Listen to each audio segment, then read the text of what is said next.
Welcome to Star Wars on High. Thank you for stopping by. We are back. Hello, it's Thursday night.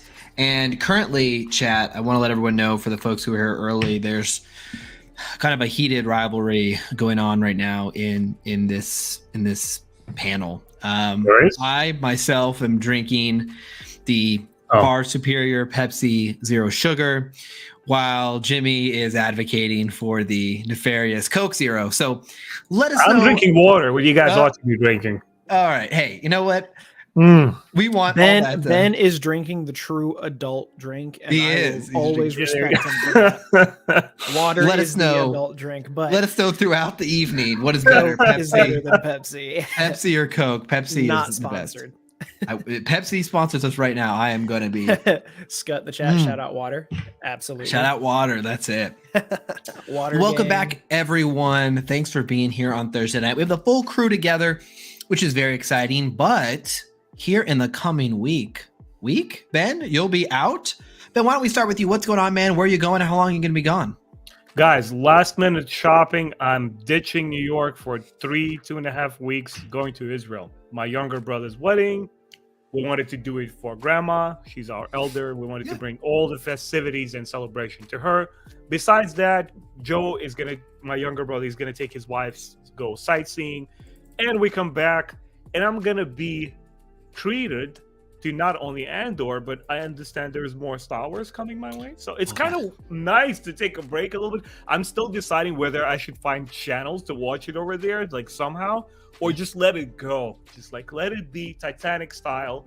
Just drop off, wait 82 years in Israel, come back and just keep watching Star Wars. And get in there. Well, either way, you can't lose, you know? You'll come back just so hungry for Star Wars, or you'll have fun watching it there. So we will miss Ben next week, next couple of weeks, but he will return from his trip a wiser and more traveled man.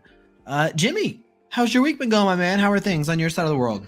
Oh, my week has been all up and down in every way possible. I had a job interview this afternoon. That went very well. And then my check engine light came on. I got Is that how life? and I went straight to someone to get it checked, and they told me, because I said it came on within the hour, like not even 40 minutes ago. Yeah. So that they ran a scanning code through it, and it came back with like 6 problems, and they were like, you got a lot. And I was like, great, how bad is it? And they're like, nothing life-threatening. And then his manager came over and she looked at it and she said, right there, you probably hit a pothole. And I was like, thank God. I can't afford this right now. Well, hope that goes well. The interview went well. I'm through to the second round, and that is going to be this coming Tuesday. So congrats getting that Disney shill money. Hopefully making my way out of retail life. That's it. That'd be awesome. I'm tired, guys. I'm so tired. Disney will throw you a big bonus, like, hey, just say from now on that every show is excellent. Look, right. all I'm saying is if Disney truly wants us to be shills and they will pay us, my opinions will not change. Of course. My bank account will, however. Well, fun stuff, busy stuff. Jimmy, we're happy your car is intact. That is good news. But knock on wood. Exactly. Fall apart. But there was a couple, as I let folks come in before we talk about Andor, because I really do want to cover yesterday's episode.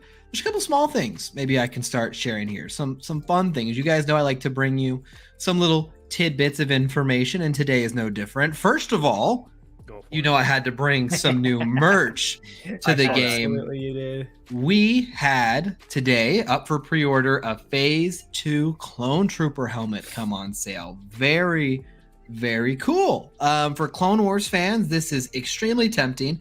It is expensive, $130. So not for the faint of heart. I do myself have, folks who've seen the channel, might have known earlier this year, I got the Trapper Wolf fighter pilot helmet, and I also have a Mando helmet as well.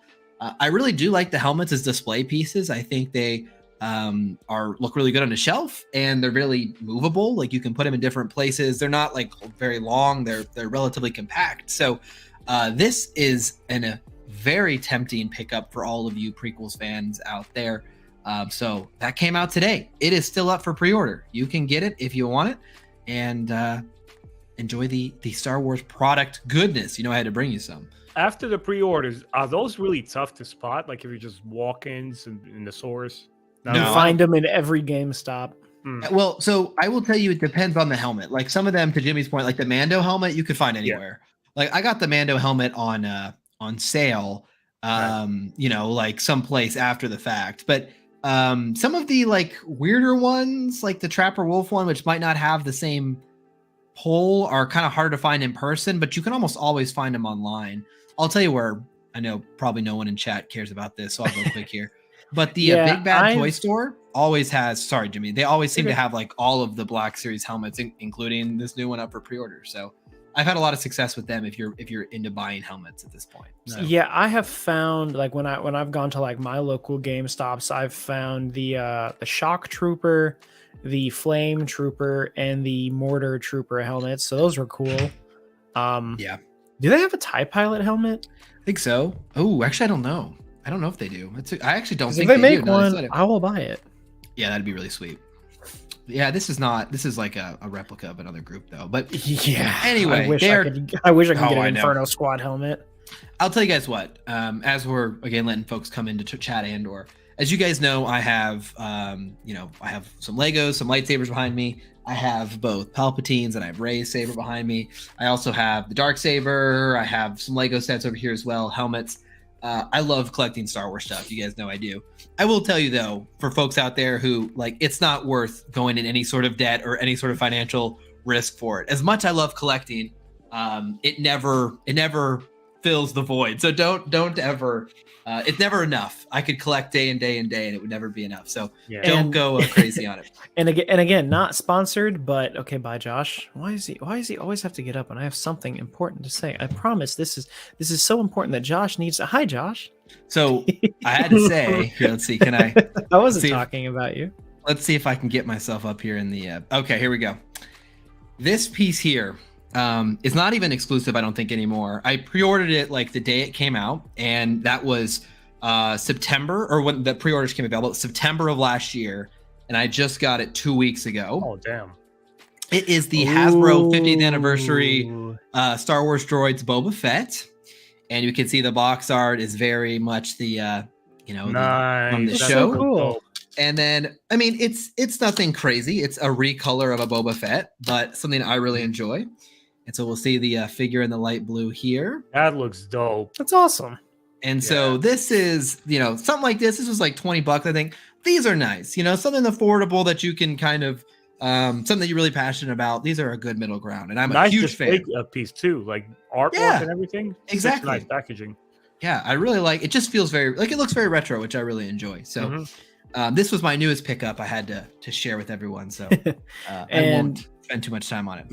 But again, not sponsored or anything, but I did recently find another company that makes Star Wars products like that. And I actually plan on making a video on it because I got some cool stuff. I'm not going to mention names right now. I want to save that for the video so everyone wonders what it is. I don't think it's anything new. I'm sure some people know about it, but I just felt like bringing some attention to it because we do it with Heroes and Villains. Please sponsor us. Yeah, exactly.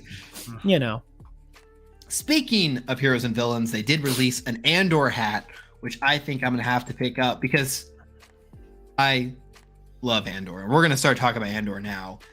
And I struggle a little bit on how to talk about Andor because I feel like I'm just repeating myself every week. And the things I like continue to be the things that I really enjoy. And so at risk of repeating the same kind of talking points, and of course we'll talk about episode specifics, I just have to say I am extremely impressed with Andor, and I am surprised how it's kept the momentum up for me. One thing I expected after the first 3 episode arc that I thought was really exciting, I figured there'd be kind of a drop off where we'd probably have some filler episodes, some like 30-minute like walking around doing nothing episodes, and it'd be hard to maintain that tension. But somehow in the next 3 episode arc, they kind of raised the stakes. They kept the tension the whole time as well, which really impressed me. And I'm like, okay, we just had this huge, big, climax, this heist that we built up to. Okay, we're gonna slow back down. Everything's gonna, And this episode continued just this momentum this show has.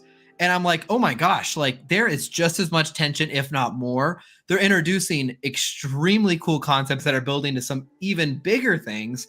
And that is just a testament to the map of the show, the creative team behind it, and what they've laid out. I am just over, like, I don't know what I can say that I haven't said already. This is just fantastic Star Wars, and this episode in particular has been one of the strongest so far, in my opinion. We are going to talk spoilers throughout the video, folks. So if you want to stay in the dark, go watch it, come back. I love this episode. It's an A+, it's a 9 out of 10, it's an 8, whatever you want to call it. I was an absolutely massive fan of this episode and continue to be of Andor. So before I go into specifics, you guys give me your thoughts. Let's start with Ben. Andor, you've been a fan. You've been speaking highly of the show. How did this episode land for you?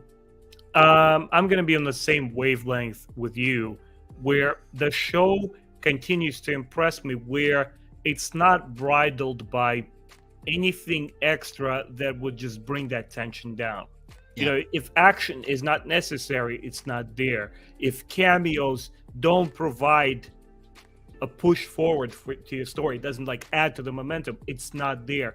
What I really like it, that it's, in a sense, it's very bare bones. It's how do you get from point A of your story to point B without any distractions?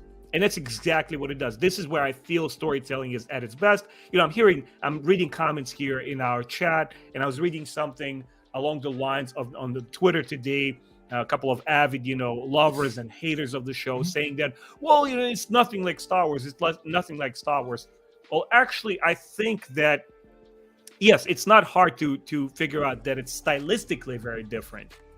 But what keeps bringing me back to the show and enjoy it in general is that as long as you have an open mind and you're open to the idea that Star Wars could be reinterpreted and told through different lens, where it's stylistically different, where it's different genre, more like horror, more like tension, or spy games like we see here. Once you start tapping into the story, you understand the characters, the ISB over here, the first Rebel cells over there. It is Star Wars. It is Star Wars in the best possible sense with a new coating on top. And, I fail to understand what are fans exactly trying to articulate when we say, oh, we want Star Wars in a particular way, but this doesn't fit the glove, this doesn't work for you. For some people, Kenobi didn't work. For other people, this didn't work. The sequels didn't work. Nothing seems to work. And I fail to understand. It's like, so what does work? Because here you have a show in your hands, which the integrity of the storyteller, of the showrunner, is saying, look, I'm going to shoot it in a particular way. It's going to follow a particular visual style. But as far as the meat and potatoes of it goes, it is Star Wars through and through, at least for me. And before I go to Jimmy, I just want to highlight this comment here from Stickman, because I think this is, and we'll get into this in the specifics when we dive in more detail, but this comment is dead on, and I agree with it wholeheartedly, which it's great to see, the evil of the Empire from the view of like the everyman, right? Like, we so many times in Star Wars we focus on these heroes, these larger than life characters that push this rebellion forward, right? But what does it mean to just be like, Gary in the streets? What does it mean to have a job and just be working? What does it really mean to live in the Empire? Why is it so bad? This is the first show that has really explained or shown why the Empire was so bad. You could be almost ignorant of the evils of the Empire if you watch the original trilogy. I mean, what were they subjecting people to, right? We didn't get to see what that life under the Empire was. This show has really peeled back that curtain. And I think I said it a couple weeks ago, I'll say it again. I think it enhances Star Wars. It shows you the stakes of taking on this Empire. It shows you the evil of Palpatine. It shows you the level that this goes. And I love this comment. And how the machine runs underneath. Yeah. What are the gears of it, especially through the eyes of the ISB, is just such a fantastic ad. It really is. Jimmy, your thoughts on episode 7? Well, I really feel that Andor is continuing to prove a lot of certain conversations completely false, specifically because, every day I wake up and I go, what's Star Wars Twitter doing today? What are we fighting about today? And it's been kind of crazy sometimes, but, there's been a big push lately as how Andor is bad. because we're telling the story of a character that we know his fate. Well, we've done that since the beginning, so try again. And then it turns into it's too slow for Star Wars. It's too boring. The title is the problem. I heard a lot about the title this week. I didn't get that either. Are we just wanting to find problems? Like, what is going on? I don't get it. To bring it all back, my point was initially, what's the point in telling the story of someone that we already know the fate of? Well, we don't know how we got from point A to point B. And what I'm really loving about this show is, again, I mean, every theory I've ever come up with has always been wrong. I have that curse, but I come up with fun theories. I can't figure the show out at all. Yeah. And I think like that too. I think that's a good thing. I do too. Specifically pretty much after the third episode, after the end of each arc, we went into episode 7 and I was just like, I have no clue what we're going to get out of the show. Mm-hmm. And I think, I agree 100%. Yeah. So, moving into episode 7 and we go back to Aldhani. Yeah.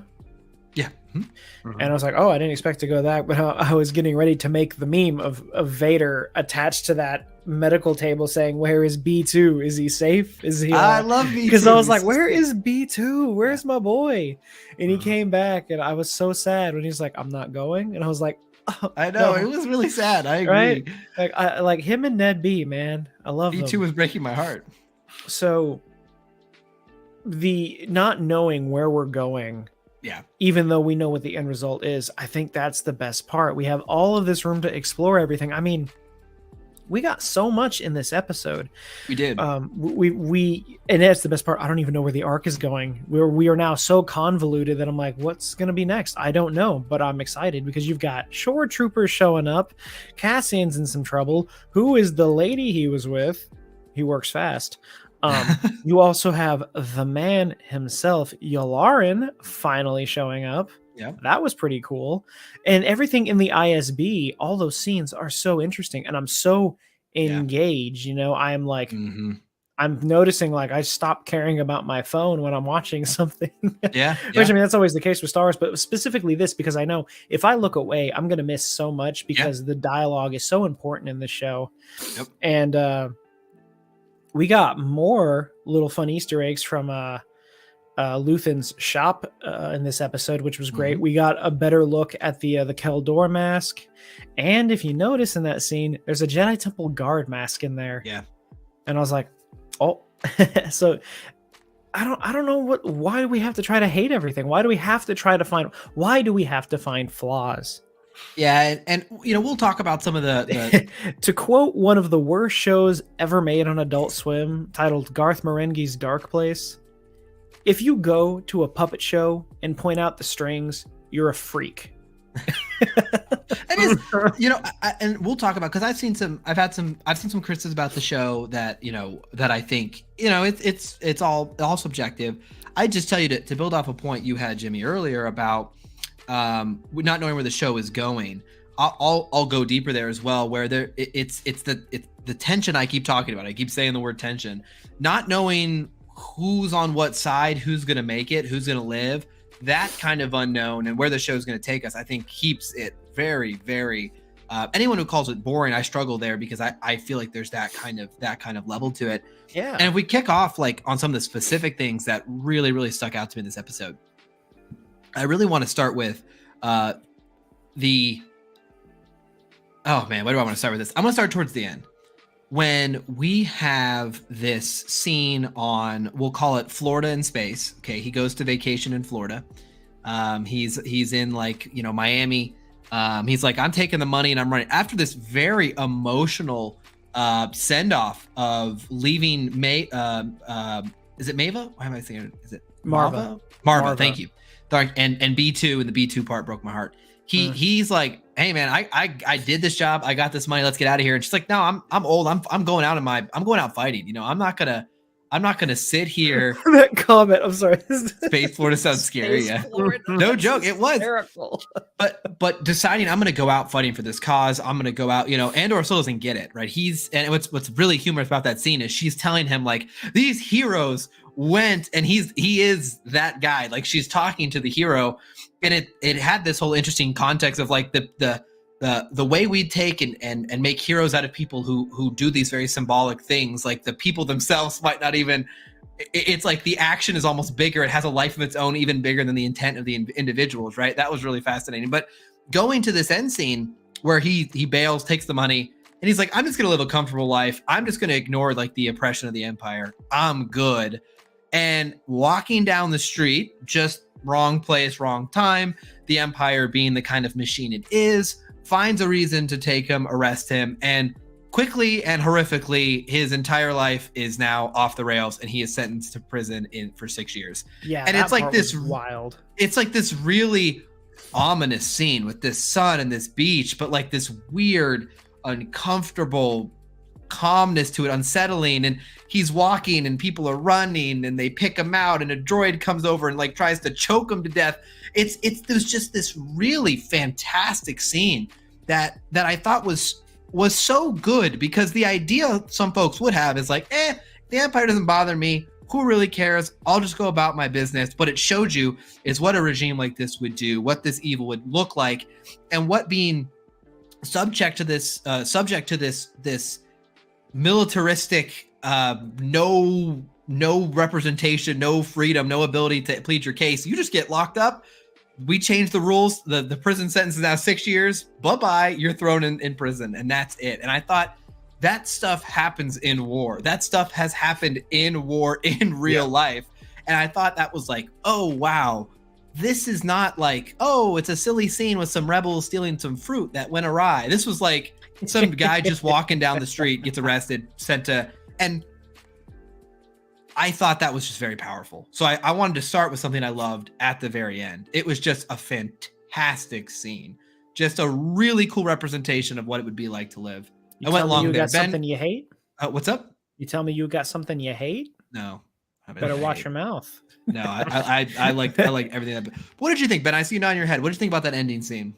I'm fascinated there. We're finally having enough story content in a Star Wars show where they're just presenting these options with him and the consequences for his, the choices that he makes.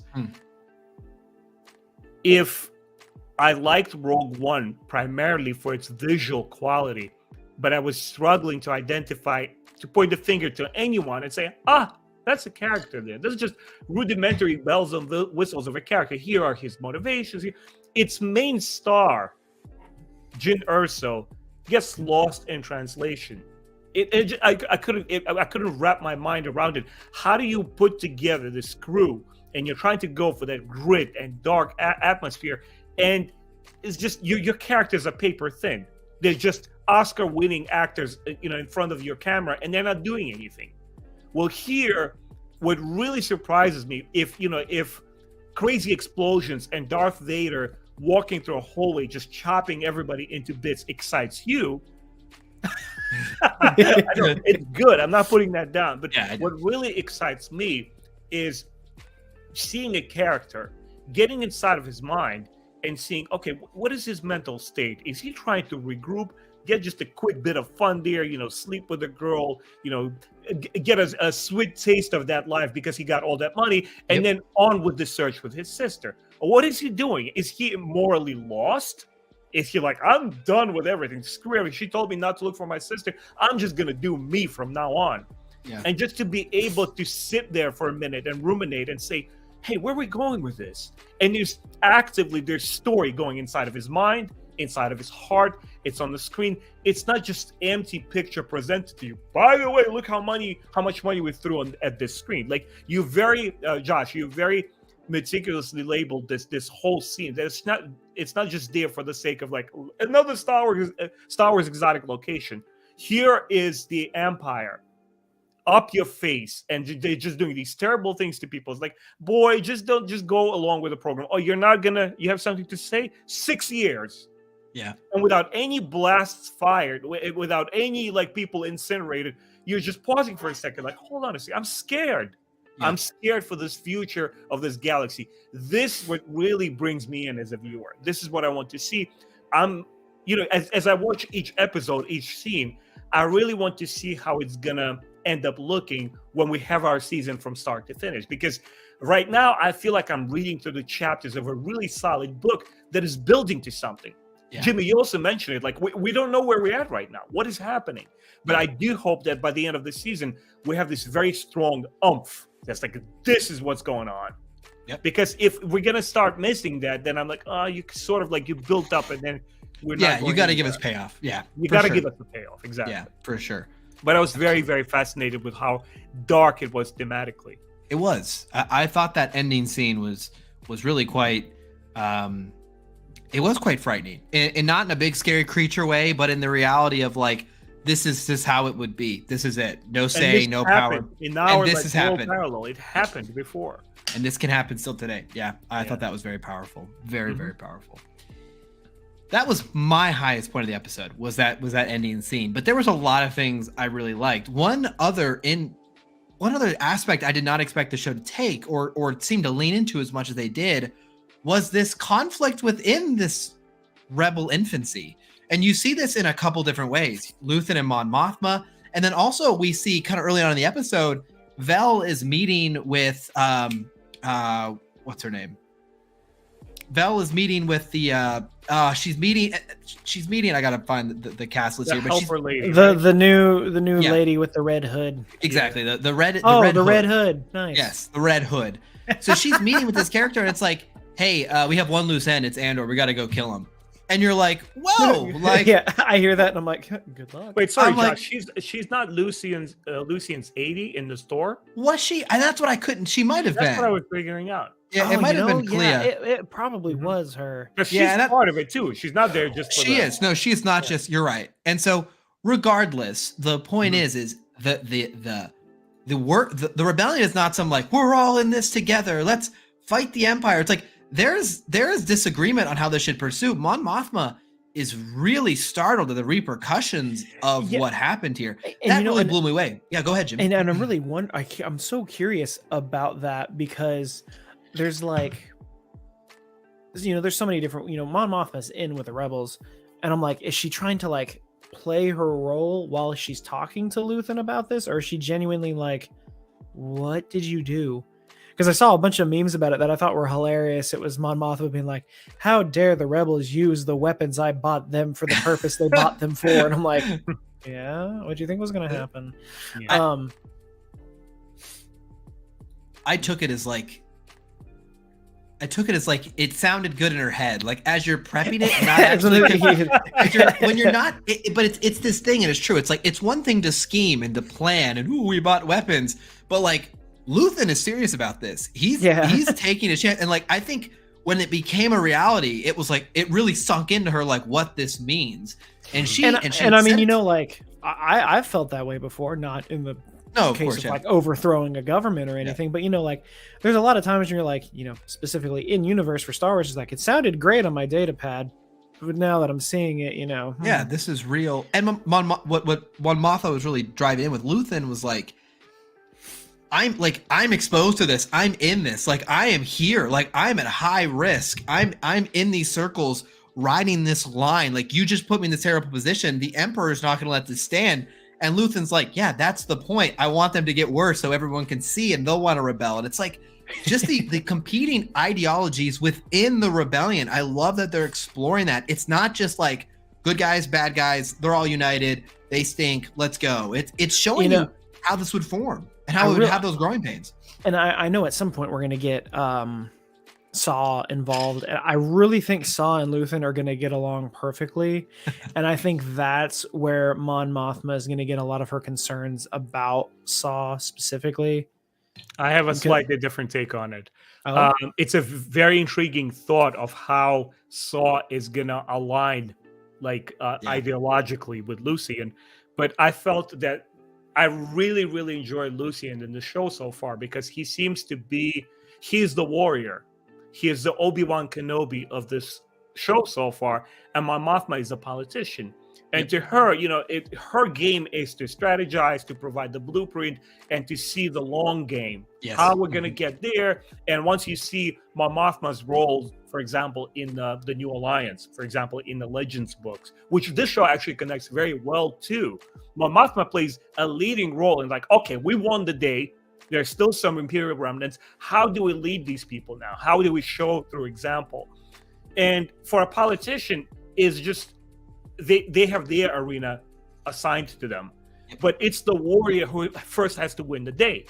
And it's really interesting how he approaches her. And I didn't feel at any point in that confrontation that he was unhinged, that he was kind of like, no, we're doing things my way. That's it. Yeah. We tried, the politicking. Now it's the brute force. No, he's also very calculating. He's very intelligent, and he's biding his time. But now it's time the call is for action. He's like, girl, you better hold your hands. Let's get into this because there's no turning back. What do you think this is going to go and lead to? Yep. You are trying to solve this and uproot the Emperor's rule without violence? Who are you kidding? Yep. He's also mentoring her in a way, and I think she's going to turn around and they're going to find a common language once again. They don't have to be the best buddies, but I have a feeling once Saw Gerrera steps into it, this is really going to be the time where a lot of their ideas are going to be uprooted. A lot of rift is going to happen among the New Alliance or Rebel leadership. And they're like, hold on a second. Saw, this is everything that we fought against, and you're trying to reduce it like amongst our ranks. This is not how we operate. And Lucian will be the one to hold them down, to hold the leash. What's interesting is I'm rewatching Rebels, and the episode I just watched with my wife this weekend was the one on Geonosis where they go get Saw, and he's trying to, use his Saw Gerrera ways of bending the rules and all sorts of it. It's just interesting that I just saw that episode now, and it seems like we're leading to that same kind of He's thing. He's a terrorist in my eyes. He used the resource to terror tactics.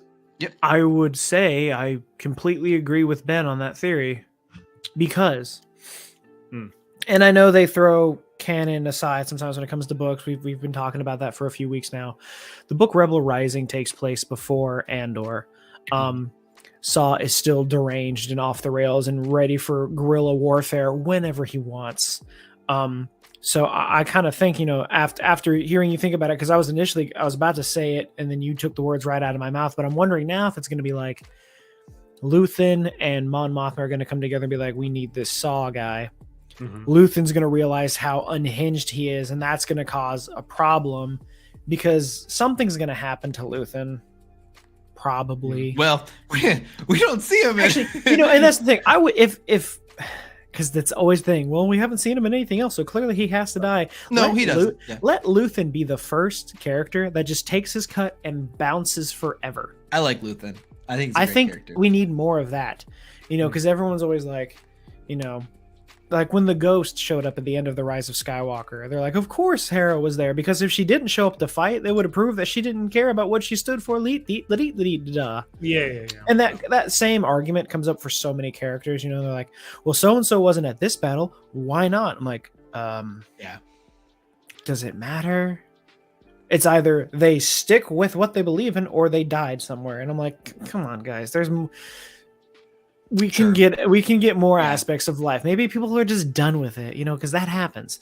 Yeah. People get too old for this kind of thing. So maybe that'll happen. But I do think if Luthen has a demise, it's going to be because of a miscalculation, because Saw got greedy with something. Interesting. I think not saying that Saw is going to like kill him. I think no. It's going to be like Luthen, like, oh, I have to fix this, and it's going to turn into Goodfellas by the end of the movie. One reason I typically like to listen to Ben's theories on this show is he was insane. In the show. No, sure he was. He was in the show. He was on set. Had a chance to read the script probably, and so it's very likely that he has inside information that. And guys, this is what we 10 don't. years. Are you the one that talks to Mike Zero? It's bad, yeah. I don't know about Mike Zero, but this is what 10 years of service for the Empire does to you. And guys, mine is the cautionary tale. My character appears for like 25 seconds in the entire show, but he will be the most remembered and Emmy Award nominated because you see the transformation. I actually had to train for that. There is no prosthetics there. I had to train to like age 10 years, kind of like Christian Bale. The Christian Bale, I was gonna say, back to normal. Yeah, I love. What was it? Christian Bale gains 10,000 pounds to play Mumakil in Return of the King remake. Exactly. There you go. They're the same. Corporate wants you to find the differences between these two photos. They're the same picture. That's right. Okay. All right. Sorry for taking a side there. But all jokes aside, I did love the fact that we see that kind of ideological pull, right? There's different ideas here. There's fear. Luthen seems willing to do what's got to be done. It seems like Mon Mothma, and I think Ben, you said it very well, the kind of politician versus the warrior. What about that dinner party scene with Mon Mothma talking to... So 2 times the episode, the Luthen and Mon Mothma, and also this scene with Mon Mothma and her childhood friend, they do this. I love this public scheming where you have to like smile and it's like, oh my gosh. And like Luthen does it really well. Luthen is like a king of being like, and he's like telling you terrible news. I love that. First of all, I love that. But this dinner scene, again, the tension, man, all we did is walk around a dinner party and stop at different points and change camera angle. And it's like, you're just glued into every word. What's going on here? Who is this? What's going to happen? It is the strength of this show on full display. And I'm just so impressed with what they're doing in a dinner party, what they're making us feel, what they're taking us through. It's just so impressive. And that dinner scene was great for so many reasons that I will now discuss. For starters, what's her husband's name? Ferris or whatever the hell? Give me a second. I got it. He's a douche. Just gonna say that because I don't like him. Parent. We're not Perrin. Same thing. Ferris Bueller, whatever. He's not meant to be a likable character, no, and he's playing that part. It's superb. I love it when I hate a character. Because to me, that means they're playing the role so well to the point where I'm like, I don't like you.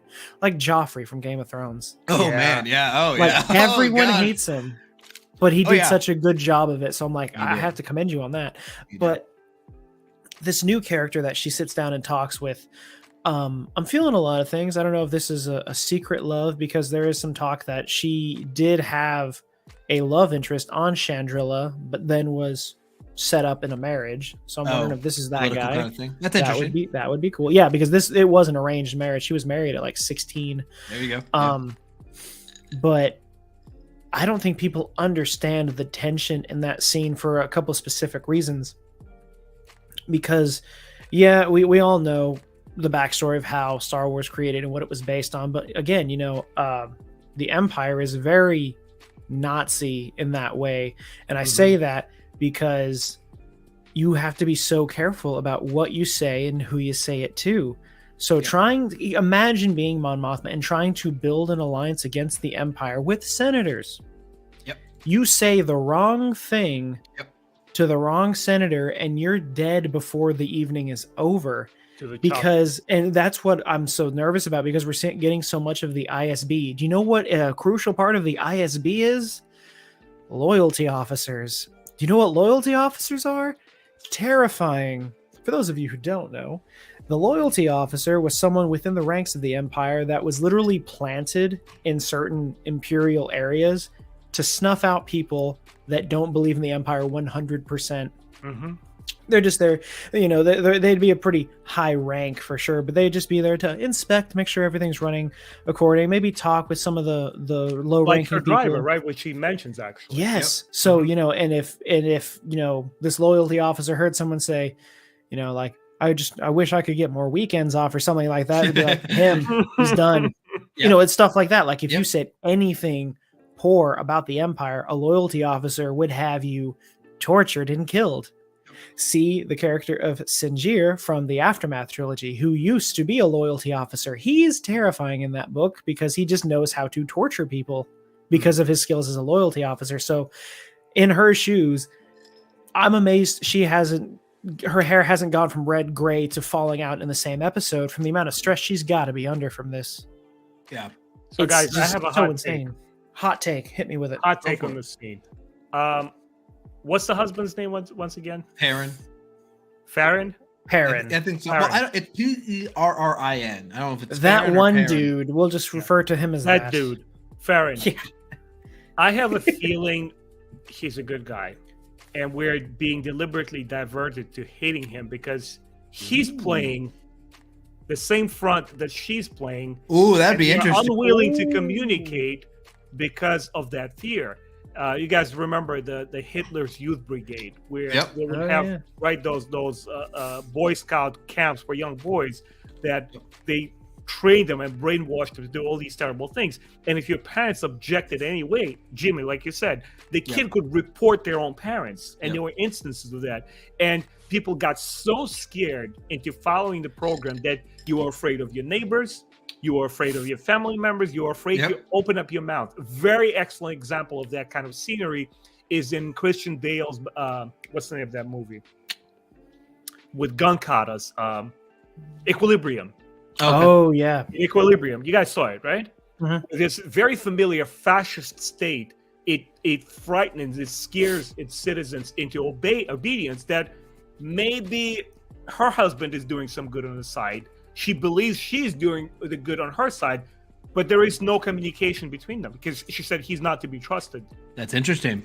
To that point, if you want more on that, check out the movie Jojo Rabbit. Very good. I was going to say Jojo Rabbit was kind of like that as well. And as far as this new gentleman is involved, I definitely see a little bit of kind of like flirtatious energy between them. But the whole thing to me was very much like the card play, the poker game from Casino Royale. When we take a breather from all the action, obviously it's a James Bond movie, and we sit at the table here, and it was my favorite scene in the entire movie. I couldn't like unglue my eyes from it. Like I wanted to see, like, can we see more of the card play? Can we see more like cool shots of the dudes like manipulating the cards? This is what is happening here, but on a kind of political level. She's like, and smile. Yeah, because it's because we got that right. She gives them the cue every time. And there's a lot of cinema and TV shows that try to approach and hold that level of tension, but it always knocks on its ass and feels very superficial. It feels forced, and it's like, maybe you bit off more than you could chew. You're not that caliber of a filmmaker to deliver this kind of tension. So I was a little bit worried there. I'm like, okay, she introduces this guy. How is she going to probe him? Guys, every single line of dialogue, I gotta say, it's probably my favorite scene in the show so far. I agree. Yeah, it's really good. What because he's gonna say, like, is the audience going to be led to believe that he might betray her? Like, what are the options here? Like, I was so fearful along with my mathma there. It was awesome, man. Because it's a perfect scene, because it's the scene we got from the trailer where she's like, hopefully they'll all miss what I'm really doing. And he's like, what are you really doing? Yeah. That whole conversation between them is a chess match. Oh, yeah. Because he's it's like Maya. So well orchestrated. Yeah, I'm getting violent because it's so good. Certainly, it is, because he's kind of poking as well, like, oh, my politics might be a little too extreme for you, and she's like, but they're kind of it's just super well. It's literally the teenagers in the back seat inching their fingers closer to each other so they can hold hands. You know what I'm saying? Yeah. They're like, maybe I'll tap you with my pink. Maybe, no, okay, maybe I don't know. And he's just such an excellent actor. Without too much overacting, over mimicking with his face, he delivers that. You know how they say actors should like act from here. It's not from your facial animation or like how articulate you are. And he manages to like just pour this out, and you're like, oh, this dude is legit. If he says he's gonna help, he probably will. He just carries that presence on screen. Yeah. And it's just so perfect to think, like, because when she comes back to Luthen's shop and they're like, oh, let's get on with the extravagance of it all. I want everyone to think about that the next time, like, a supervisor comes in and meets with your boss and they're like, oh, it's so good to see you. Yes, how's business doing? They're just like, all right, let's just get to it. Jimmy's the word. They're like talking bad about it. I'll tell you all the time. But I'm better than them. It's okay. There you go. I'll tell you, I really like I really loved that scene, and to Ben's point, it's probably some of the strongest we've seen in the show so far. I really, and we have, I know someone said earlier, like we are going backwards, like we're working the episode backwards. Yeah. But those two scenes were the highlights of the episode for me, because I thought they were both so they leaned into the strength of the show, but they were nice additions to what we've seen. And then we'll hop around and continue to hop around. We have Serial, who's just going around in this episode. If you guys don't know, Cyril, we call Serial affectionately. A, we can't remember how to pronounce his name, and B, he happens to love to eat cereal. It is the perfect nickname. Okay, and the showrunners knew that. That's why they kept having him eat cereal. They knew what they were doing there. And so Serial has this very interesting plot going on where he is this displaced cog in the machine who is like now trying to find a new wheel to help turn. He's like, okay, I am now going to do oil purity maintenance checks or whatever it was. Here, I'll change to the background. He works in corporate America. No, he goes to like his cubicle, and I just thought the imagery there was really the stark kind of cold, foreboding area. But what's interesting, there's this kind of humorous scene a little bit where he's talking to his supervisor, and he's like so desperate for a cause. He's like so desperate to like prove himself and merit himself and earn things that like he almost like takes things too seriously in a way. You know what I mean? He's like telling the supervisor, like, I was doing this and it led to the death of like four of my coworkers. He's very intense, right? When like other people aren't. And this character is just interesting because he's in every episode, he's just kind of there, and you're watching this other kind of viewpoint of what it means to be a cog in the machine. And his mother is like harassing him and insulting him like the whole time. So he, as we said, like in the first couple episodes, you could at least kind of understand where he was coming from. Like some of his coworkers were murdered. He thinks he's part of this great thing. He's like, I'm going to research this and I'm in charge and I'm going to lead us on this great conquest. It goes horribly awry. Everything goes wrong. He causes like mass, problems. He's then banished to go live with his mother, who mocks him and treats him like he's an idiot and has to go, call his uncle to do a favor. And it's just this story beat running in parallel that it's just so interesting. It's just so like, I don't know what they're going to do with it.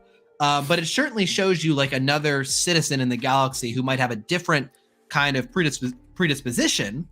But it's a whole new spin on what how people lived in the Empire. I don't know. I think it's interesting. What do you think about our boy Serial? Do you guys like his storyline going on here? I really do, because it's unique. It feels it was so attached to the main story, and now it is so detached. And now I'm like, so how are they going to bring this back around? Because it's very interesting to me, and I'm trying to find a picture because there's something I want to bring up, but I don't know if I can find a picture of it anywhere. But him going through this job, we have suits in Andor now. We have suits in Star Wars. Yes. We have neckties in Star Wars. Yeah. Mm-hmm. And it's weird, but it fits, because they always have to like, how are we going to make this fit? Because it's literally just like a little like silver slit, and you just kind of like slide it through. Like that would be perfect. I hate tying my tie. Yeah. But I thought that was really interesting, especially, I like the whole, I'm going to call in a favor. I'm calling in the family favor. That is a very Italian thing. It is. Yeah. So like I took that one very personally, and I was like, I know exactly where this is going. And sure enough, you got a nice fancy job here. Something's going to go up with that. And I think it's great. I do think, because I think Scott said it in his redemption arc is going to be immaculate. And I think it is. He's going to have a redemption arc, not the redemption arc we're thinking. This redemption is going to be him joining the Imperial Navy. I'm sure. Yeah, I hope so. I really do. I think this is a true baddie. Like his redemption is going to be getting back into where he initially wanted to be, because he wanted to be a stormtrooper so bad. I think they're showing. Go ahead. Yeah, go ahead. What's interesting is like I have a completely different read on this guy, where I do believe that he's a true believer.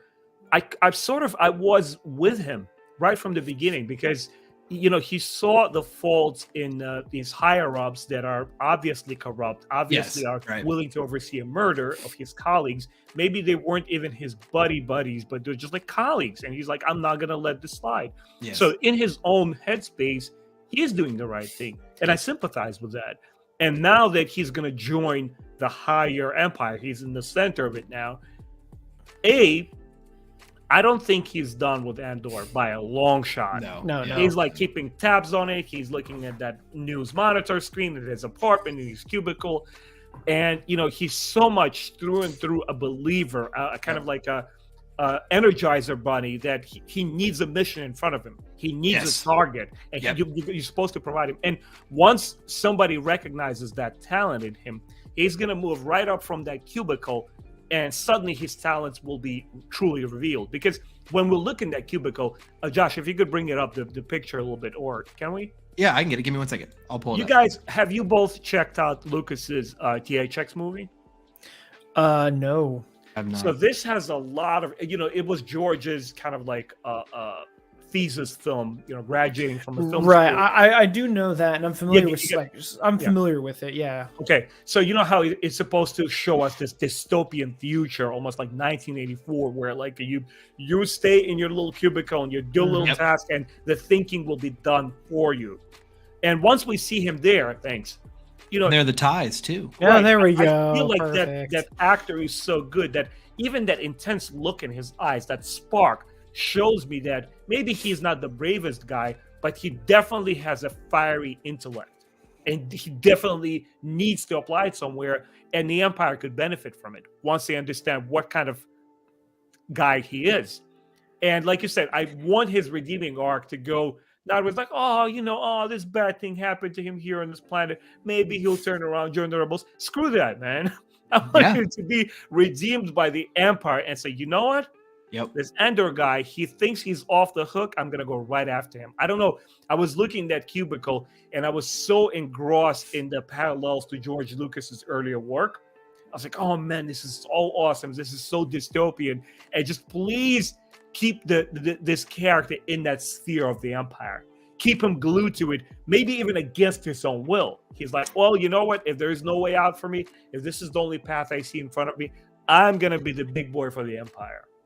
And I like the when they're watching TV that next morning, eating cereal as he does. It's like this very like the TV looks very throwback. It looks like an 80s movie where the TV kind of style when they're watching the report about the heist. And yeah, you're right, Ben. He needs a mission, he needs a cause.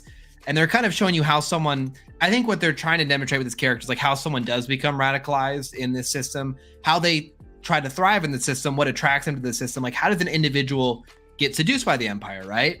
And in some ways, I think Scott said it earlier, where like, to your point, Ben, I think you made a good observation. Like someone in the Empire needs to notice his talents. Maybe that is Deidre and her kind of up and coming, ISB reign that she's on. Maybe she notices our boy Serial. The leagues will definitely connect. And I don't know, every time I see him on the screen, I'm getting hungry, guys. I kind of want some cereal.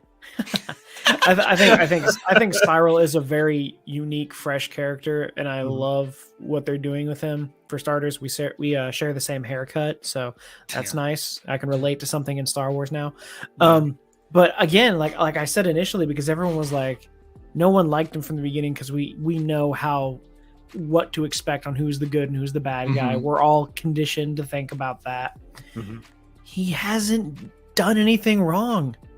Yeah, I agree. From his viewpoint, with the information he currently has, he has done nothing wrong. Yeah. And the rebels are the terrorists in his eyes. Yeah. And even in this case, Andor is 100% in the wrong. And it's supposed to be that way. And they go the extra, to Jimmy's point, they go the extra mile to make it gray by even showing you Andor isn't even doing it like out of some moral like goodness. It's not like, oh, well, Andor is clearly a good guy because he's fighting for the little man. Like Andor is just completely looking out for himself. He is just completely looking out for himself. And what's interesting in this episode, to kind of pivot us to other scenes here, is he comes back and he's like, hey, and they're all like, we all hate you. Like everyone here hates you. Like you now have the Empire on our butts. Like, and they stood up for him when he was there, right? They helped him escape, but they're like, get out of here. Like no one wants you here. Just, and it's like, oh, wow. And so even to Serial's point, it's like, we said this the first episode. I know people probably hate us, but in the first episode, if you're Serial, it's like, dude, my coworkers just got murdered. My whole job is security. Shouldn't we research it? And Ben's right. The leadership is corrupt. And he sees that. And so he's like, man, these corrupt guys, I'm going to do the right thing. Now, does he make the wrong decisions? Yes. But at least the intent is believable. It's so important that your villain has a believable intent, I think. It makes it like, okay, he might have done the wrong things, but at least I can understand what make him do it. If Andor just hopped in the frame and iced me and Ben like right now, like, hello? I would be exactly. And again, And I like that they strengthen it by like he goes home and it's what he's hit with. It's forced into. He's submerged into it. It's not like he's just this evil rebel. It's like they seem kind of fine living in Coruscant under the rebellion. Things are going okay for them. Like they view this as a nice, and we see this demonstrated in the Clone Wars and Bad Batch as well. There's certain societies that are like, well, the Empire's not that bad, He doesn't have the full picture. And I think he's making bad decisions based on limited, poor information. So Serial continues to be an interesting character to monitor. And I'm pleasantly surprised in his performance as well. So kudos to Kyle Solar, I believe is the actor's name. He's doing a great job.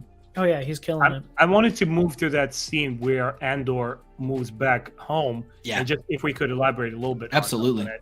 I felt the use of flashbacks in that scene were absolutely fantastic. Yeah. And what they added to the show and to the character, to me, once again, it wasn't just selective. It wasn't just to add a visual flair and oomph. It's like, by the way, look, more Empire over here. Past. It helps build the dilemma for our hero. Like he's in the moral gray. He's neither pro-Lucian, he's neither pro-Imperial, and he's now at a loss. He's like, so what did I do with the rest of my life? I'm this young man. I hate the Empire. I'm not doing anything about this. And here's my mom, this aging older woman who truly loves me, right? When she tears up, I felt those tears. I didn't believe any tears in Rogue One. I believe those tears. And, now the road is open for him, and there's several routes that he could go. He's like, So what do I do now? Do I disappear into obscurity and no one will ever hear from me again? And maybe he will make that choice, which will, I think, make the character even more interesting and saying, look, he's not the good guy. He's just a person trying to survive, look after himself. And maybe his destiny will find him once again and knock on his door, where Lucian's agents come back to him and say, hey, by the way, dude, whether you like it or not, that mission was a freaking success. Whether you want to fight the Empire or not, we need your skills again. What is it going to be? And I don't think they're going to have to hold him by force to it, but he will have to weigh and evaluate everything that happened to him in the past. Because what's interesting, those scenes once again allude to a lot of stuff that he was involved in that we don't know. Maybe perhaps he already tried to fight the Empire actively and failed miserably, right? Because he has some soldiering experience before. What happened to him after he stopped being a teenager when his mom picked it up? What are all of these elements that play into his decision making? And they just make him such a compelling and interesting character. And I saw some Twitter posts today where people say, well, this show is not being viewed so much because who cares about this boring Andor character? And I know these are the people who saw Rogue One, where I also didn't see any relatable characters. But if you see the show, it's a completely 180 here. They're giving us so much foundation of who this guy is without spelling everything out. This is where it has once again matured, where you as audience get to decide and pick apart and mismatch different scenes and sequences and flashbacks and say, what is going on inside of his mind? This is the biggest appeal of the show for me. And when he goes back home and has his goodbye with Marva, right? I really like the acting in that scene, to your point, Ben. It was really well done, where she is, I love the idea that she's inspired and finally wants to stand up based on Andor's actions, and she doesn't even realize it. I love that. Mm-hmm. I love the fact that she views these people as these heroes who self-sacrifice to stick it to the Empire, and I'm going out swinging with them, and that's not what they were doing. One guy tried to take all the money for himself. Another guy was Andor who just wants to leave. Another, only a handful of them were actual idealists, right? Only a handful of them were, but it shows you the impact that heroes like that can have, right? And I just loved that, number one. And number two, I know the scene was effective because when B2 is trying to talk to Andor, she's, B2 said something like, can I speak? Can I talk now? She's like, no, and he never gets to kind of say goodbye to Andor. And I found that genuinely sad. And it's a droid. It's just an astromech, an older style mining astromech or whatever. I was like, that's a really, the fact that I feel something that this droid can't say goodbye tells me the show's being successful. It's pulling me in. It's making me care about this relationship between a man and a droid. And so, kudos to them as well. I thought that See, was great. droids in the Star Wars universe are the equivalent of like animals in our world. Yeah, Yes, So there like, are I'm always like the droid is innocent, pure, and perfect. Mhm. Everyone else is evil. The flashbacks, they were great. Star Wars has really been pushing the idea of using them, and I think they're slowly starting to get the idea of how to incorporate them because there's this, and then a later scene of the guy raising that pipe coming towards the clones. Yeah. They're super short flashbacks. Like I get it's like he hears the stormtroopers walking and it kind of gives him this flashback. Sorry for bumping the mic. I wonder if it's like a PTSD kind of thing, which would make That's sense. what I thought. Mhm. But I was wondering about that because these two flashbacks are so short. Are they necessary? If you cut them out of this episode, would anything have changed? Yeah, I think dramatically. Really? Yeah, I think dramatically would have changed because once again, what you're doing is if he's just standing there and he's trying to dodge, stormtroopers, there's no interaction with them. But you remember after the flashback, do you see his response to it, his reaction? He's frightful. He's scared witless. And once again, it's part of his running away. And is he going to confront that fear? It did so much. It wasn't superficial. It wasn't the Guy Ritchie. He's like, oh, look, cinematic skills. I'm just going to throw this over here and over there. It's not an example of like, hey, maybe people like flashbacks. Let's introduce more of that visual style into Star Wars. It's the filmmaker identifying what he wants to express in the scene and what are the means of getting there. Because the way that I was taught in the film school, once again, guys, always a warning not to say that I understand filming more than you guys or anyone else. But the way that I was taught is that the most effective ways to tell a story is the simplest one. Don't overdo it. Don't over elaborate. Just figure out what you want to say and say it in the most effective way. So when they start doing in different shows these fancy one cut 20 minutes scenes and everything like that, like if he adds to the story, yeah, of course, go for it. And in this particular way, I felt it worked 100%. Sweet. I say I didn't think it was like irrelevant. I was just curious. Just like, let me pose this question because because it were so short, Yeah, Jimmy, you're asking the question like, are these required? Do they add to like the narrative of the episode in the sense that like, no, not necessarily, right? You're right. And then to Ben's point, what they do is they kind of enhance the storytelling, and they add this, like you both have highlighted, this very short, very intentional flashback is very effective, even though it's not like some deep, insightful scene that breaks down, hey, here's so and so, and it's very sparingly used, but very effectively used, I would say.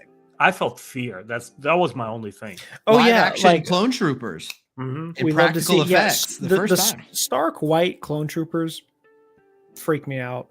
Yeah. They have no personality. They're mindless. It's scary. Put some blue or some green on there, and I'll be friendly. Get some get personality. some color in there. Yeah. And I feel those are closer to McQuarrie's original Stormtrooper designs, right, than the actual ones that we see in A New Hope. Yeah. I couldn't give you an answer on that. I think to my understanding, the TK troopers that were revealed in the Bad Batch are closer to the Ralph McQuarrie. Oh, they are. Those ones are very close, the middle ground between the Phase 2 clone and the Stormtrooper. Yeah, they definitely I'm gonna throw you guys a picture in a second. Sure. Florida Stormtroopers. The Shore Troopers. Shore Troopers are awesome. Oh, Shore Troopers are awesome. I love the Shore Trooper look. It's so cool. I miss their working title. Like before they were Shore Troopers, they were called Scarab Troopers. Yeah, and that's cool. And I thought that was really cool too. I think they probably were like, oh shoot, that limits what beach we can stick them on. So we got to say it's a Shore Trooper. I found a second picture that says all the stuff we need to compare. All right, excellent. We love comparing stuff. Definitely. Like we compared 10 years of Imperial service. Yeah. I do totally agree with you, Jimmy, about the as we're pulling these up. I do totally agree with you on the the TK troopers they showed in the Bad Batch were very similar to Ralph McQuarrie's. I'm fairly kinda certain they're concept art. supposed to be. Yeah. Oh, they are. Just like I think Because I think on my channel, my old channel, I had like a whole conversation about that. just like Rebels is so reminiscent of. Yeah, and especially with Rebels, with like the junior trooper helmet that like, Ezra yeah. has, like that weird thing. Yeah. Do you know why they use helmets so much in Rebels? Like for Ezra and stuff when he's fighting. To help with their poor aim.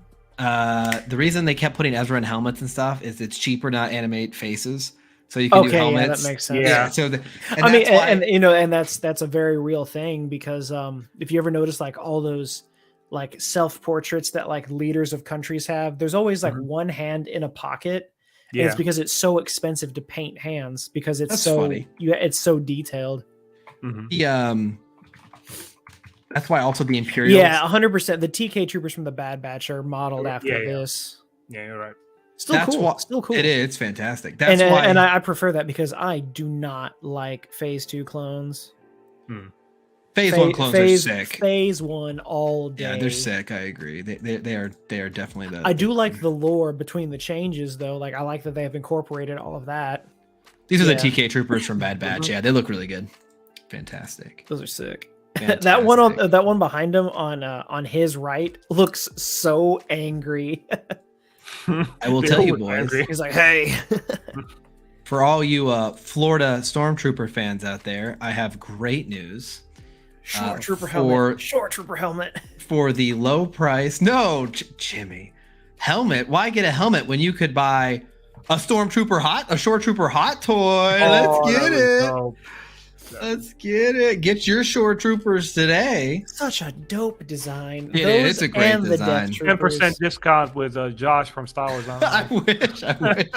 Use code PLZ. Gosh, I wish. Oh, they are great. They look fantastic. I love the blue. I love the blue on their shoulders. Oh, fantastic.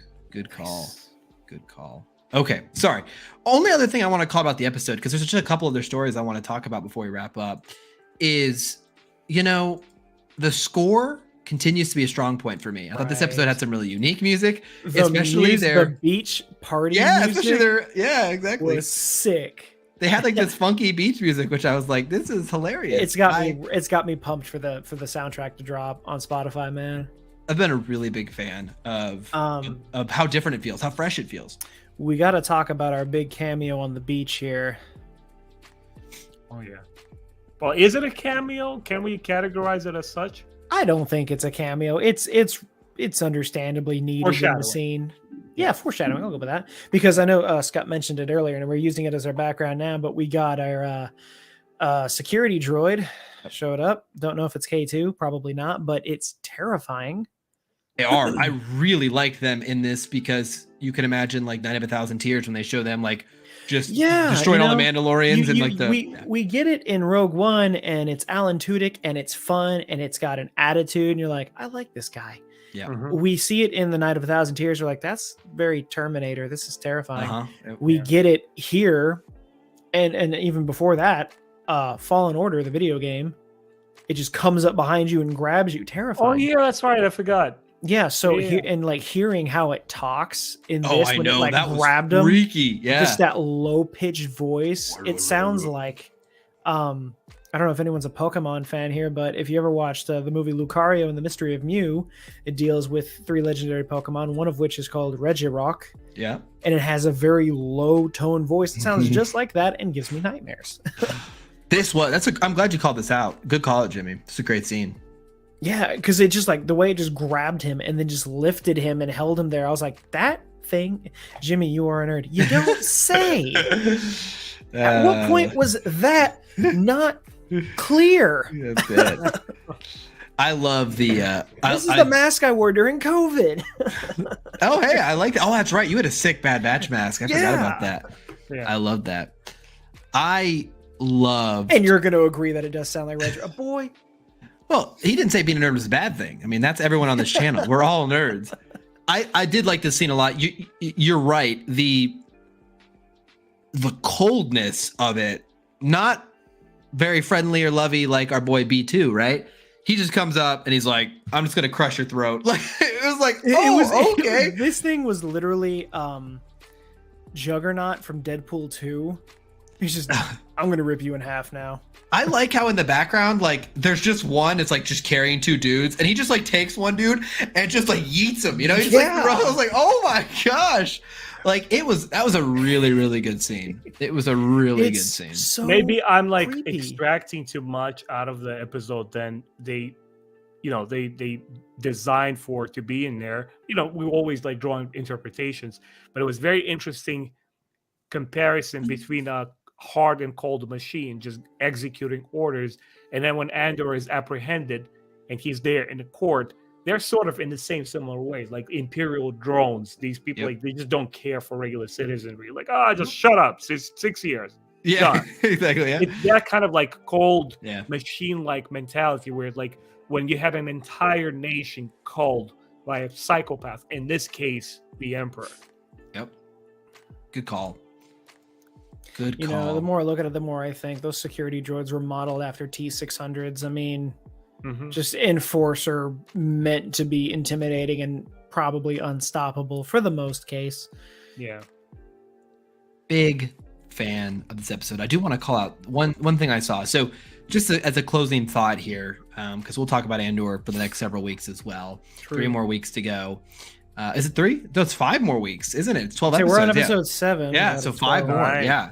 So we got a lot more Andor, which is exciting. But one thing I've heard a lot about is like, oh, the viewership is the least high of all the Disney Star Wars shows. No surprise at all. But that doesn't.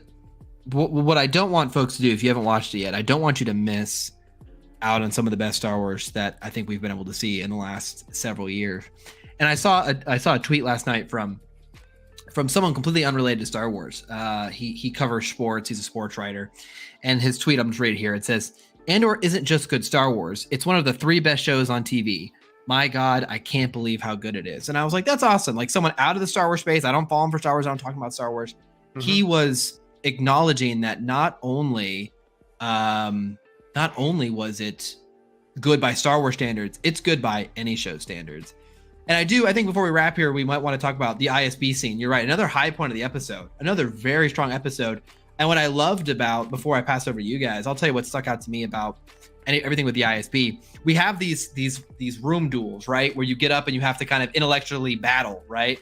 It's very Sith-esque, where it's like the master in the room like almost wants them to weed each other out. It's encouraged to be cutthroat. It's encouraged to go, and you're not protected at the end of the exchange. He's like, watch your back.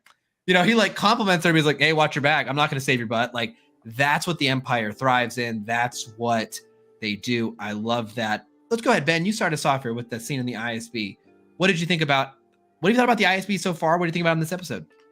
ISB as a faction is going to be my favorite. I really, really hope they expand on it because we see ISB agents prominently in the X-Wing series. We see like in other instances of Star Wars Legends, but I'm really enjoying how it's now in front of us on the big screen and we get to see more of it. And especially through these fantastic 3 lead actors. You know, we have the black actor. I'm sorry, I don't know their name. The woman actress and the older actor that is from Game of Thrones. I guess they 3, and they kind of like her 80, he's sort of there on the side. But it's them 3 really who are portraying this faction for us. Yep. And one is like this smug guy who is obviously more in there. He's more experienced, and he almost feels like he's already in his comfort zone. He's beginning to lose his edge. Whether she's a complete opposite. She's younger. She's hungry. She's like, hey, I'm going to like upstage you with my tactics, and this is what I came up with. And once again, the writing is so good that whatever they're saying, it's obviously gibberish. It's a sci-fi show set in a fantastical world, but the way that she is proving her points and building her arguments is like, by the way, this, and this, and this is what the rebels are doing. In the previous episode, she also said, I would act exactly like this. I wouldn't scale the same fence twice. All of these little quotes here and there, they all come and they start amount to something really, really solid and really mature in a way that when she talks, you believe her. Yeah. And once again, the beautiful acting from this older, experienced actor, where he's like, oh, okay, I see what's happening here. The way that he kind of dances around in between their like a verbal fencing, he's just so skillful. He's like so experienced in dealing with this kind of environment. And I thought that at the end, he sympathizes a lot more with her than the other guy, because she is what the Empire currently needs to quell this particular fire. Yep. But he wants to keep her on the edge. Yep. And thus the wars is like, hey, by the way, like, watch your ass. I'm not going to look after you. But clearly he favors her. Otherwise, he wouldn't call her after him. So like, oh, okay. Yep. And I think that plays into the strength of this character, because the actress mentioned, the character of Deidre has to go through the fact that she is like a lone female officer in this. And as we've already discussed several times in a lot of stories, or a lot of Star Wars stories, the Empire is very sexist and xenophobic. So it makes sense. And, she's going to work her ass off, but to get to that point, and now she's getting recognition. Blevins like, yeah, you're doing what everyone else should be doing. Mm-hmm. And he tells her she's like, yeah, good job. But now that they know that they're supposed to be doing what you are, they're going to come after you. So have fun with that. Yeah. I'm here to tell you good job. I'm not here to protect you. Yeah. And then, like I mentioned at the beginning of the stream, I love this scene because, we had Yularen on screen. That was always fun when he's there. Mm-hmm. Even though he is a traitorous evildoer. Like, I love it. It kind of looks similar to what we see in A New Hope, right?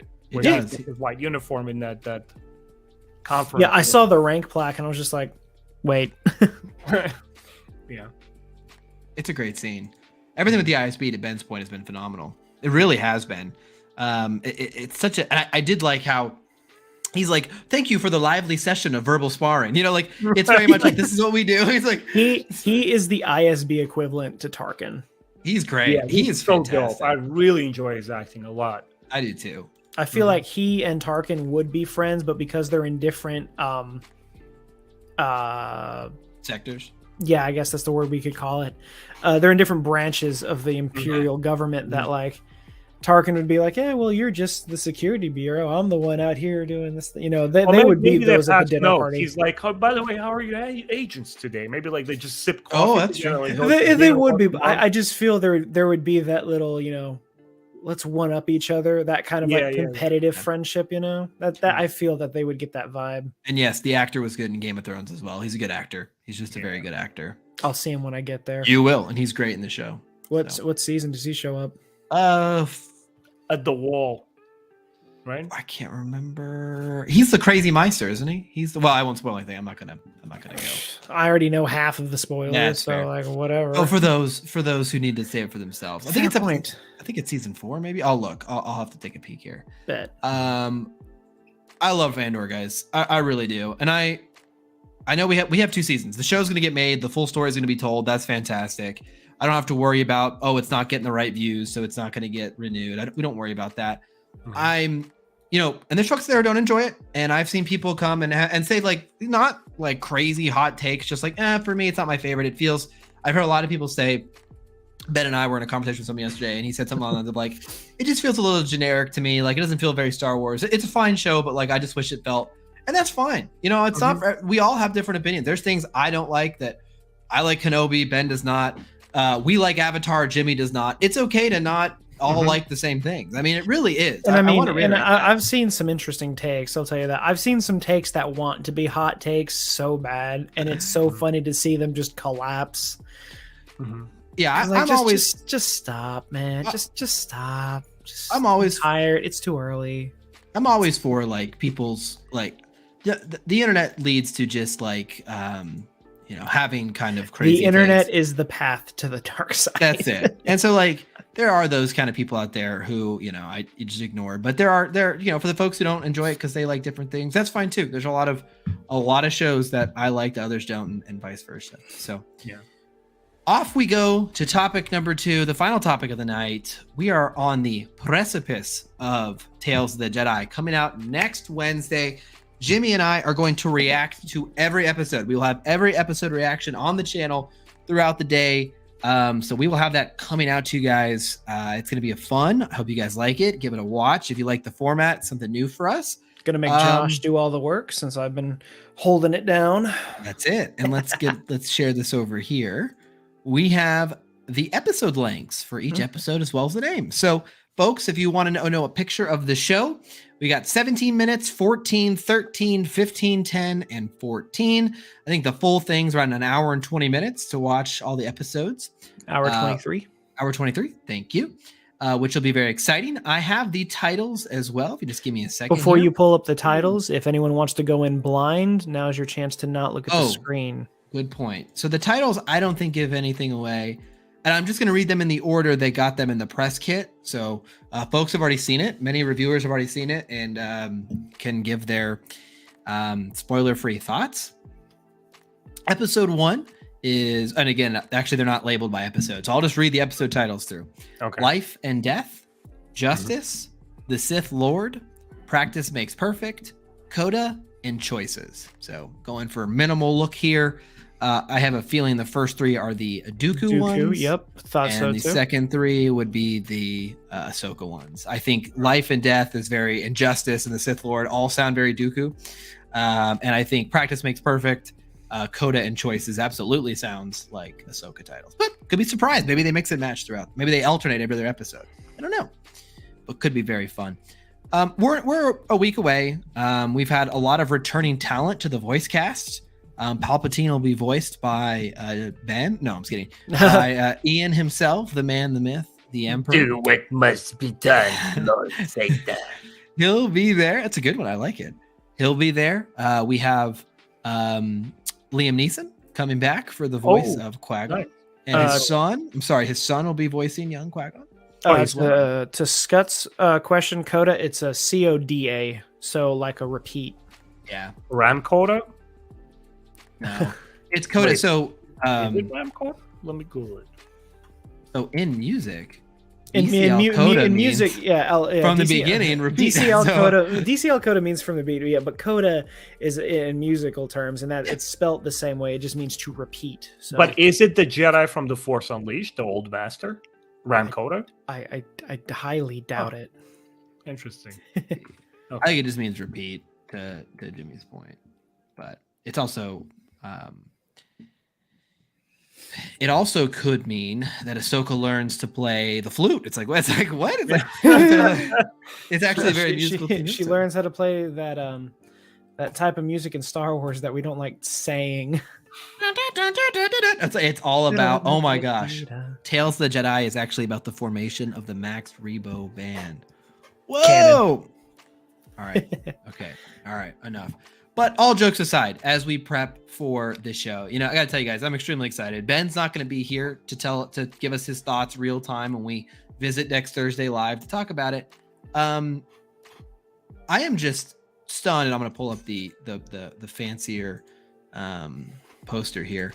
I'm just very happy that we have this amazing show in Andor right now, and we just seem to kind of get some gravy here, which is just like, oh yeah, Star Wars animation, some of the best Star Wars that exist. Here's just some more of that on the side as well. Go enjoy an hour and a half. I want that poster for sure. Yeah, we didn't get to mention the news that I have, which I think is interesting. It's more voice casting. Word on the street is we have the name of the voice actress for Yaddle. Oh, that's right. I saw that. Go ahead. And supposedly, okay, if you want spoilers, plug your ears in 3, 2, 1. Apparently, Yaddle is voiced by none other than Bryce Dallas Howard. Yeah. Saw that. Which I think is cool. Interesting. I want to know how she's going to do that because I want to know what Yaddle's going to sound like. Not speech-wise, like, is she going to talk like Yoda? No, I want to know what she's going to sound like. Mm-hmm. I must know these things. So, fun fact about Bryce. I never cared about Yaddle. Oh, you will now, baby. I will. I'm just curious. I just, like, they could just give me, like, a one-sentence answer as to what Yaddle was, and I'd be like, okay, that's fine. Bryce Dallas Howard has the distinguished honor of directing my favorite episode of all of the Mandoverse, which is Book of Boba Fett episode 5. It is just a fantastic episode, and she directed that. Can I just be very like superficial here and say she's the hottest Star Wars director? Agree. Yeah. I suppose you could say that. Her and Dave are like neck and neck. The hat is just ooh, Every good. time he's not wearing that hat, I'm like, that's an imposter. That's not real. Yeah. Not only that, but she's also daughter of Ron Howard, Yes. who Of course. came in and did Solo. That's right. And the talent has been transplanted successfully. Definitely think so. Yeah, she did great in Jurassic World Mhm. Let's see here. I'm just curious. and that Black Mirror episode. Black Mirror I've yet to see, but everything that she does I seem to like. She's talented. Her episode of Black Mirror, like she's in the episode. I think you'd really like it. Nice. Yeah, I plan to watch the show. It's in the queue. Nice. What's cool about I will just tell you the writing from the writing crew, just to tell you guys.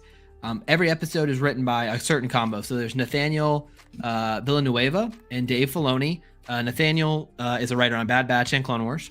And the other combo is Saul Ruiz and Dave Filoni, and Saul Ruiz is also a writer on the Clone Wars and the Bad Batch. Nice. So you have like the same basic folks who've been around for all of these animated shows. And then the last episode is by I believe I guess a married couple. Their last names are the same. good point. Charles Murray and Elaine Murray or something Yeah, like that. they both wrote the episode, or they both directed parts of it, and he wrote the episode. It's written very weird when you That's look at you look at the sheet, and it says that is not Okay, so he did write some Rebels episodes and some Clone Wars episodes. okay. So he and I have the episodes in front. So to your point, Jimmy, it says written, directed by Charles Murray, and written also by Elaine Murray. So yeah, they wrote it together. He did the episodes in Clone Wars. He did several. He also did a couple of Rebels episodes, Path of the Jedi and Rebel Resolve. Ooh, love me some Rebels, man. Path of the Jedi is the one where they have they go to the temple,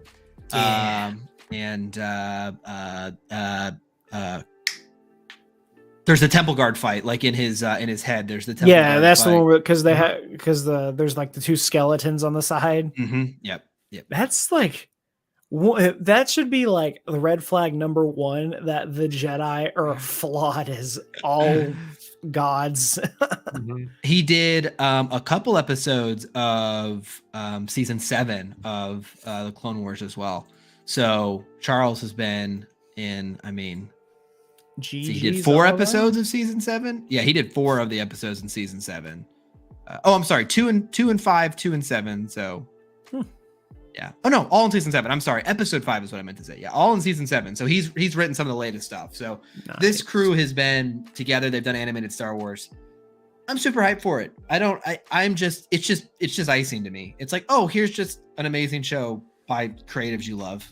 I hope you enjoy it. And I'm Can I just be a party pooper and say that they still shouldn't have used the original Tales of the Jedi logo? Jimmy agrees with you. Put the little I truly think it was a mistake to do that, unless they're going to have multiple seasons and they will cover the original Tales of the Jedi. If they do that, I'll be cool with it, Guys, I might be insane, but aside from the Bad Batch, I don't know why I have this belief. Somewhere I might have heard Dave Filoni in an interview mention something along the lines that he's like this, after Star Wars is sold, to Disney, that he's the custodian of, George Lucas's vision, this and that, and this very adamant, feeling of preserving the Clone Wars. So when we see this Tales of the Jedi, and it's very clone-centric, I almost feel that, hey, is this a testing ground for another full-blown clone era series? And if so, wouldn't it be more prudent to just go full into it? I would personally be on board. If you give me a spin, a side story, a whole new entire gang in the time frame of the Clone Wars with Dave Filoni on board, who wouldn't want to see that? I just feel that I wanted to mention something to the Tales of the Jedi, that for me, as much as I think I'm going to enjoy this show, as much as I love Visions, is just one-off episodes, which are like 13 to 15 minutes long. They are memorable, but there's not much stuff to come back to. Like, if this is a once-off and this character is done, unless it's something very, very special like the Duel, and we got a spin-off novel out of it, you generally don't come back to that kind of material. So like I really, really hope that this is just a proving ground for something bigger, you know? If we do, like, I'm fine with overlapping stories. Like, I think they can be done very well. I just think we need to move past what we already have established and break some new grounds. Now, if they were going to use this as a testing ground to make a animated series that takes place like before episode 1, like so we get more of the Dooku young Qui-Gon, that would be nice. That's what I'm most excited for. Okay. Yeah, that's what I'm most excited for is the pre-Clone Wars stuff.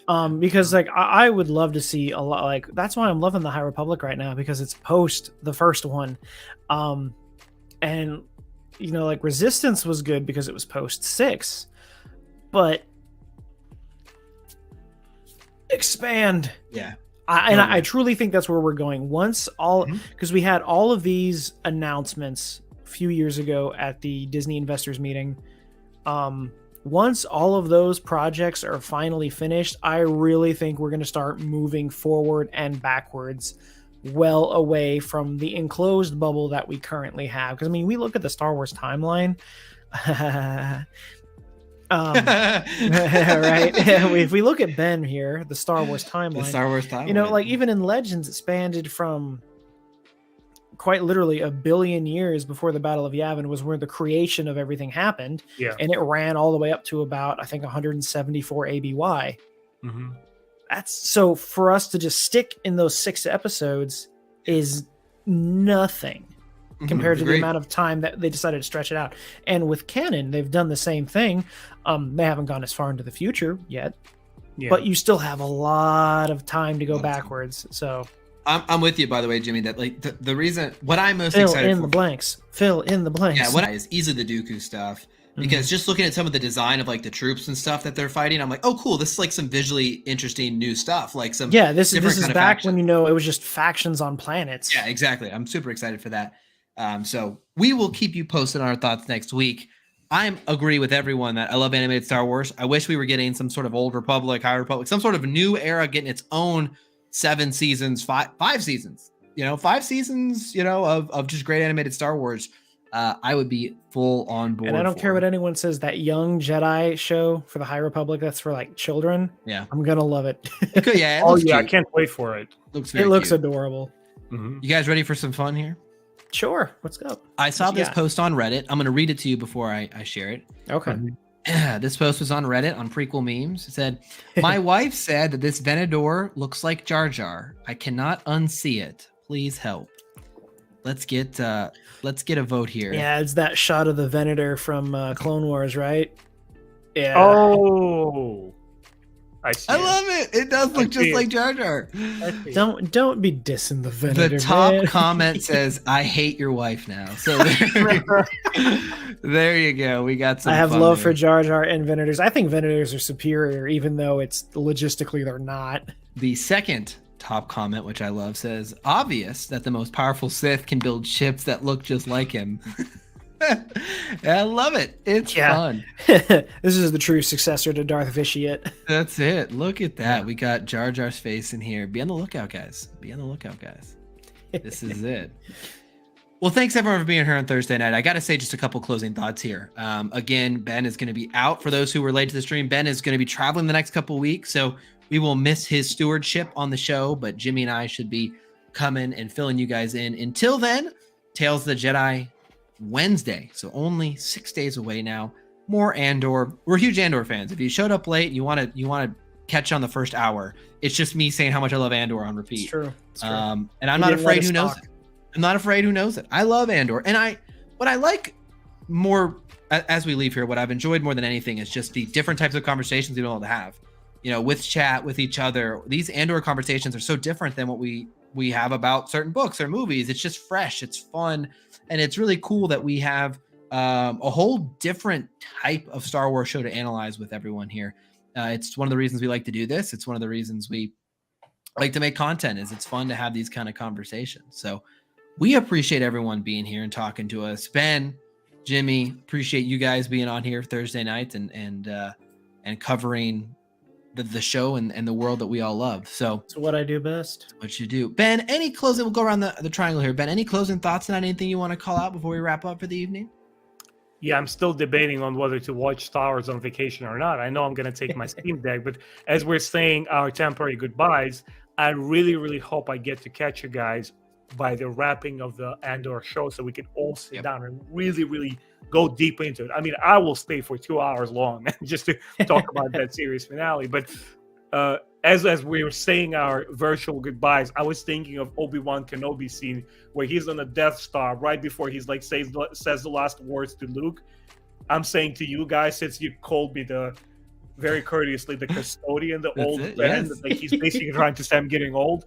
So I'm basically just standing in front of you guys, just like my destiny will be different than yours, and just like that shot, it just slams the door right in front of your faces, and I go to vacation.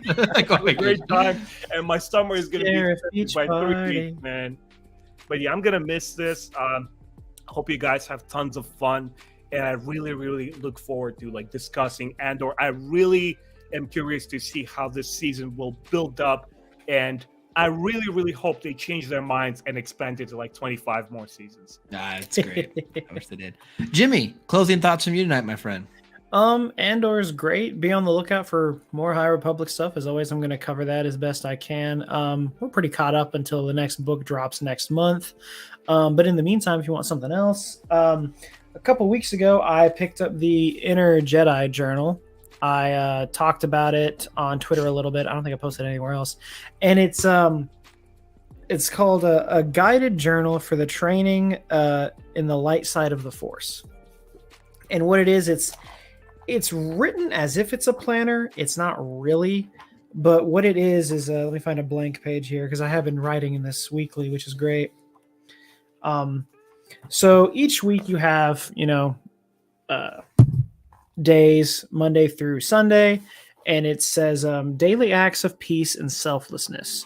So each week, each day, you just go and just would write, I guess, something positive, peaceful, or selfless to the best of your abilities. I'm questioning the Jedi code a lot as I write through this, but I'm currently nearly done with week 3 on it. So like I just recently got it, and I'm liking it. It's keeping a lot of my thoughts centered and keeping a lot of focuses at the front of my mind, so I'm not forgetting about anything. So if you're on the fence about buying it, I think you should, because I know a lot of people have thought about it. I mean, like $20, it's not the worst thing in the world, but I mean, for a journal, come on now. But I mean, high quality, it looks great. I mean, look at that shine, and the only real writing is just on the side there, but I mean, both sides, it just looks. This is your own Jedi text. Make of it what you want. $10 discount was Jimmy from Star Wars on High. Exactly, yeah. That's right. Use Jimmy as a shill for 10% off. Exactly. Hey, first of all, hold idea. on. Journaling is show the spine. Yeah, I can show you the spine real quick. Journaling is good. It is good to spend some time with your thoughts. Focus on the book, not my face. Therapeutic. There you go. Hey, one cool thing I saw, not to spawn too much conversation as we're wrapping up. I just saw this on Twitter a second ago, though. I thought it was really interesting. For those who don't know, in the Rise of Skywalker, there was this character named the Eye of the Weebish Bog. It was like this dark side, and I had seen lived in the lake, right? I had seen concept art of him and everything, and he was like this kind of Sith Yoda almost, where it's like he just kind of was out there chilling, like being evil. I just saw this in my feed that they had built kind of a mock set for him. Like they had started to build the actual like practical effects of the weird baby thing and him sucking. From my understanding, it was a scene it was a deleted scene they cut out. I don't think they actually shot anything. Yeah, they might have, but the idea was Kylo Ren was supposed to go to this lake and meet this creature that was going to give him the location of the Sith Wayfinder. Yep. And apparently it was going to be a really cool scene. I think there's I don't know if it's an art book or a making of thing for the Rise of Skywalker that you can buy, and it talks about that in there. And yes, to Scott's point, they also use it in the comics. Yeah, he's in the Vader comics, isn't he? Is it the Vader one? I think it's the Vader comic or something else related to it. Maybe the Kylo Ren comic. I don't know. I had not realized they had actually gone this far with the idea, though. This is the first time seeing it. They'd gone this deep with the idea. Yeah, I haven't seen this photo before. It's very unsettling. This looks like something out of Hellraiser. It does. I was actually I'm actually kind of sad they cut this out because I think this is weird and wacky in the best way. I'm like, heck yeah. Totally. Also, I know I'm not trying to start anything before we wrap up. As we're wrapping up, here we go. I think Kylo is a fantastic character. I really liked Kylo. Okay, yeah. I liked Kylo, and I think that he was. I think the actor, Driver. Adam Driver? Is fantastic actor, and I really liked his character. I'm sad he died at the end. It's the worst part of that movie for me. He's better than Anakin. I could honestly, like, you could, like, the prequels are better and you're a fool, but I could actually see your argument. Like, I think he had a very compelling character arc. I will say this, like, hashtag Josh is over party. Exactly. My least favorite part of the Rise of Skywalker, because it was just, it was wild and wacky and everything. If they would have kept Kylo alive, not even redeem him, I didn't even need him to be a good guy at the end. I was fine with him, like, even if he just pieced out. I just wanted them to save him because I wanted him to have a redemption arc where we could see him again in another movie, like out doing something. And that is my biggest complaint about the movie. Like, you can't fix it because he died. Like, I know in Star Wars, no one's ever really dead. I get it. But like, I just hated that about that movie. I hated that. I say the last thing I'll say, because I know we don't want to drag it out too long, but when it comes to Kylo, and I tell people this all the time because they're like, he was just so whiny. And I'm like, that's the whole point. I loved it. That's how people grow. Luke was like whiny. Anakin being whiny is one thing, but again, if you just watch, it's not hard to understand. It makes sense for them to complain as much as they do. For starters, Kylo's not even that old. He's still very young, and he's just put in control of an entire military. Like, hello? Have you guys ever seen The Undercover Boss with Kylo Ren? Oh, it is so funny. It is the best. Both of them. I think the first one is good. Yeah, the first one. He just throws them into the soda machine. Straight up sucks. Yeah. I love that. I'm 90% sure that Matt is Kylo Ren. Yeah, I love that. I've heard Kylo Ren is jacked. I heard he has a 9 pack. I want to be a pilot like Luke Skywalker. Then you'll die like him. Okay, all right. Enough with the sequel talk. But Kylo was great, and I wish we could have seen the Eye of the Weebish Bog. That would have been a cool. I see what's in your mind. Exactly. Come on, stupid. Thank you guys for being here. Seriously, we appreciate all of it. Make sure you like and subscribe. Come back next week. Tales of the Jedi. We will be talking about it, reacting to it. Ben, safe travels, my friend. Thank you, guys. Kylo is better. We'll see y'all again very soon.